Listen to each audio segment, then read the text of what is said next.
Hello everyone, आज है 7 सितंबर और आज इस वीडियो में हम बात करने जा रहे हैं वेदांता के बारे में। 460 रुपये का शेयर है। कल हमें तकरीबन 1.5% की गिरावट यहाँ पर देखने को मिली थी। पिछले एक महीने में अगर देखो तो तेज़ी अच्छी है।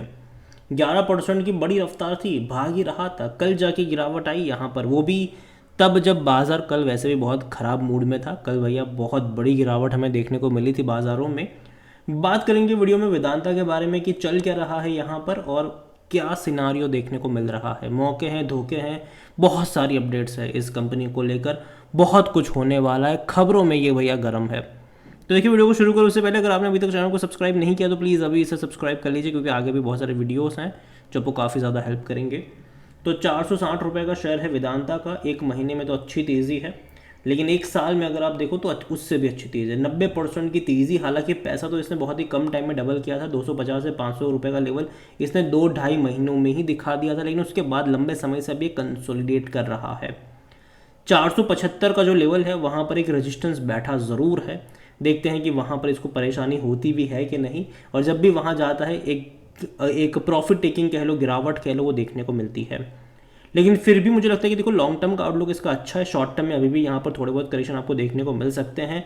जो कर्जे को लेकर दिक्कतें थी वो धीरे धीरे सॉर्ट आउट होती यहाँ पर नज़र आ रही है। कंपनी ने बहुत सारा पैसा रेज करा है अलग अलग जरियों से, डिविडेंड से, अपनी कंपनी के शेयर बेचकर, लोन लेकर 30,000 करोड़ से भी ज़्यादा का पैसा भी लेकर बैठे हुए हैं, जिसका इस्तेमाल करेंगे अपनी लोन वगैरह जो है उसको चुकाने के लिए, जो डेट मैच्योरिटी होने वाली है उसको चुकाने में।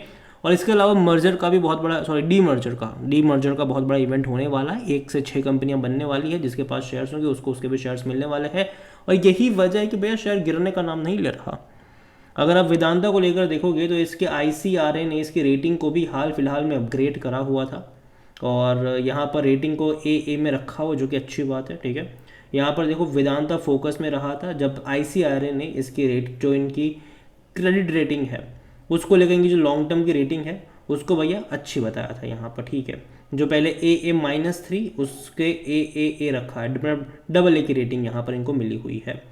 यहाँ पर ये भी है कि देखो, ICRA said the long term rating upgrade consider an expected improvement in company's credit merit following the successful fundraising of 1 billion via QIP। अभी हाल फिलहाल में इनका QIP भी हुआ था, जिसके जरिए कंपनी ने तकरीबन $1 बिलियन रेज करे in July. An additional 400 million generated from the OFS, जो कि हिंदुस्तान जिंक में हुआ था। तो QIP के जरिए ऑलरेडी $1 बिलियन रेज कर लिया। $400 मिलियन इन्होंने मतलब अगस्त में रेज करा था हिंदुस्तान जिंक में OFS के जरिए। तो जून में $1 बिलियन, जुलाई और अगस्त में अगर आप देखोगे तो 400 मिलियन इन्होंने रेज करे हुए हैं, जो कि अगेन मैं कहूँगा अच्छी बात है कंपनी के लिए। और यहाँ पर दिस अपग्रेड कम्स जब Vedanta has built a war chest exceeding 22,000 crore. हालांकि वो एक्चुअली में 30,000 करोड़ के आसपास का है। एंड वेदांता जो है वो लगातार पैसा रेज कर रहा है। ठीक है, और ये अच्छी बात भी है क्योंकि इनको पैसों की ज़रूरत भी है अपने डेट वगैरह जो है, जो मैच्योरिटी होने वाली है उसको चुकाने के लिए। और यही वजह है कि भैया इसको अपग्रेड करा गया था। कंपनी के अगर हम वॉल्यूम्स देखें तो कल बड़ी क्वांटिटी में ट्रेडिंग भी हुई। 1,75,00,000 से भी ज़्यादा के शेयर्स ट्रेड होते हमें नज़र आए थे।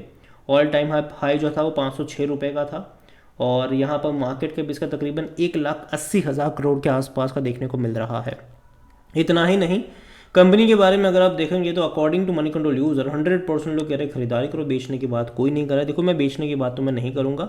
फ्रेश बाइंग को लेकर जहाँ तक बात आती है, अगेन मेरा जो रवैया है वो यहाँ पर बाय ऑन डिप्स का होगा। रीज़न सिंपल सा है कि देखो, मैं बोल रहा हूँ पिछले हफ्ते से कि मुझे लगता है कि नवरात्रि से पहले का जो टाइम होने वाला है वो बाज़ार में करेक्शन का होने वाला है, गिरावट का होने वाला है।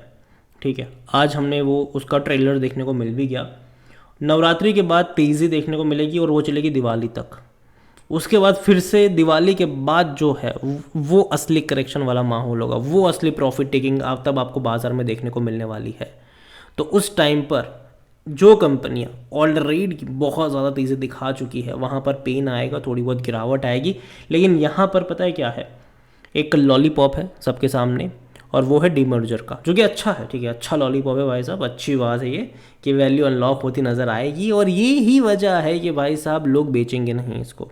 ये मेरा मानना है कि लोग बेचेंगे नहीं, वो लोग होल्ड करना ज़्यादा पसंद करेंगे यहाँ पर। और कंपनी को लेकर अगर आप देखो तो डिविडेंड तो भैया बहुत ज़्यादा पे कर रहा है। अभी हाल फिलहाल में इसने और 20 रुपये का डिविडेंड अनाउंस करा है, उस लोगों को मिलेगा जिस किसी के पास 10 सितंबर से पहले शेयर्स होंगे। तो देखो 10 सितंबर तक तो ये गिरने वाला नहीं है, ठीक है। उसके बाद डेफिनेटली गिरावट आपको देखने को मिलेगी, एक प्रॉफिट टेकिंग कह लो वो देखने को यहाँ पर मिल सकती है। अभी तो नहीं गिरने वाला। 20 रुपये पर शेयर का डिविडेंड मिलने वाला है। ऑलरेडी 15 रुपये पे कर चुका है, अभी 20 रुपये और, मतलब 35 रुपये इस साल के। और बहुत ज़्यादा डिविडेंड है, ठीक है, बहुत ज़्यादा है ये। इतना भैया कंपनी कमा भी नहीं रही है जितना डिविडेंड मतलब ये बांट रही है। जितना इसने कमाया नहीं है ना एक साल में, उससे ज़्यादा का ये डिविडेंड दे रहे हैं। उसका रीज़न एक ही है कि इनको पैसा चाहिए अपने डेट को चुकाने के लिए। फाइनेंशियल 2025 में अगर ये इतना डिविडेंड पे करेंगे कि नहीं, जब कर्जा चुका देंगे तब वो डाउट होगा, तब मुझे नहीं लगता कि पे करेंगे। और जहाँ तक बात करी जाए इस कंपनी को लेकर, तो इसका जो वैल्यूएशन है वो 35 का पी रेशियो, इसका सेक्टर भी 32 का है, थोड़ा सा महंगा है ये।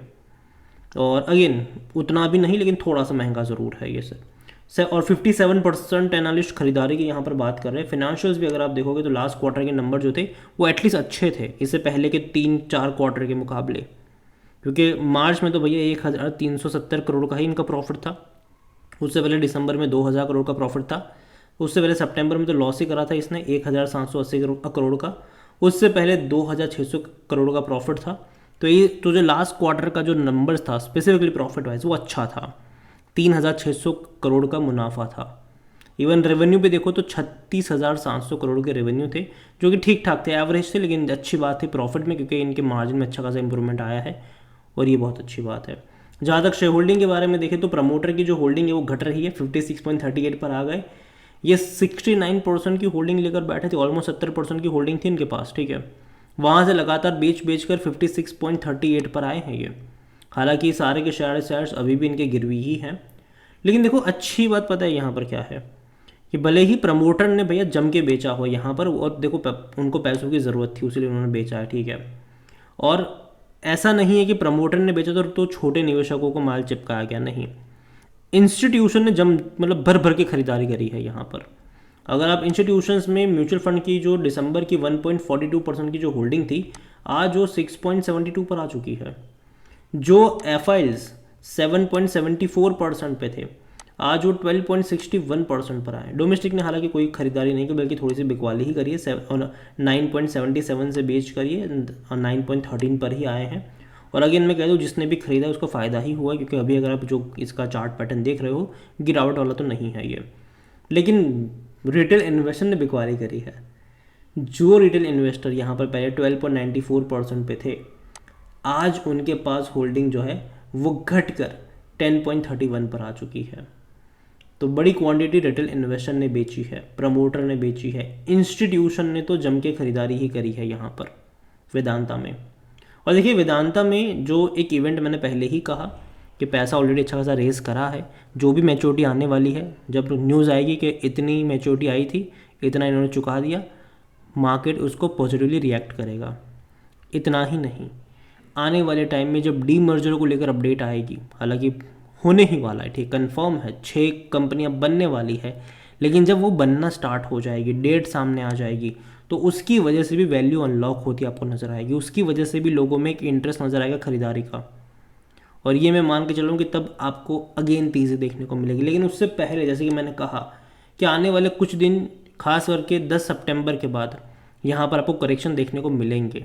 डिविडेंड जो ऐसे ही चुका दिया जाएगा, आपको करेक्शन यहाँ पर देखने को मिलेंगे। जब जो मतलब एक्स डेट है डिविडेंड की, एक करेक्शन आपको उसके बाद देखने को मिलेगा यहाँ पर। और थोड़ी बहुत गिरावट एक्सपेक्टेड रहेगी, वापस हो सकता है कि ये आपको गिर कर 420 425 पे भी नज़र आ जाए। लेकिन अगेन वहाँ से मुझे लगता है कि हर 10-12% के डिक्लाइन पर बाय ऑन डिप्स के अप्रोच के साथ आप इसको ले सकते हैं। अगेन मैं कहूँगा यहाँ पर कि रिस्की ज़रूर है, तो एक साथ बहुत सारे शेयर्स मत खरीद के बैठ जाना, ठीक है। बहुत कुछ चल रहा है पर्दे के पीछे, और कहीं ना कहीं जो वैल्यू अनलॉक वाली बात, और देखो ऐसा नहीं कि मैं आज जाके बोल रहा हूँ आपको, अगर आप चैनल को रेगुलर फॉलो करते हो, जब लंबे समय तक ये 200 और 250 की रेंज में था, कई सारे मेरे वीडियोस भी थे कि लॉन्ग टर्म के लिए खरीद के भूल जाओ, कोई दिक्कत यहाँ पर नहीं आने वाली, जो पैसा है वो आराम से ये लोग रेस कर लेंगे। मैंने तब भी ये चीज़ कही थी, और अभी भी मैं यही कहूँगा कि अभी खरीदारी के अगेन अभी नहीं है मौके, ठीक है। लेकिन जिस प्राइस पे है वहाँ से अगर 10-12% का डिक्लाइन आता है, तो हर 10-12% के डिक्लाइन पर धीरे धीरे ऐड करने के मौके ढूंढने चाहिए।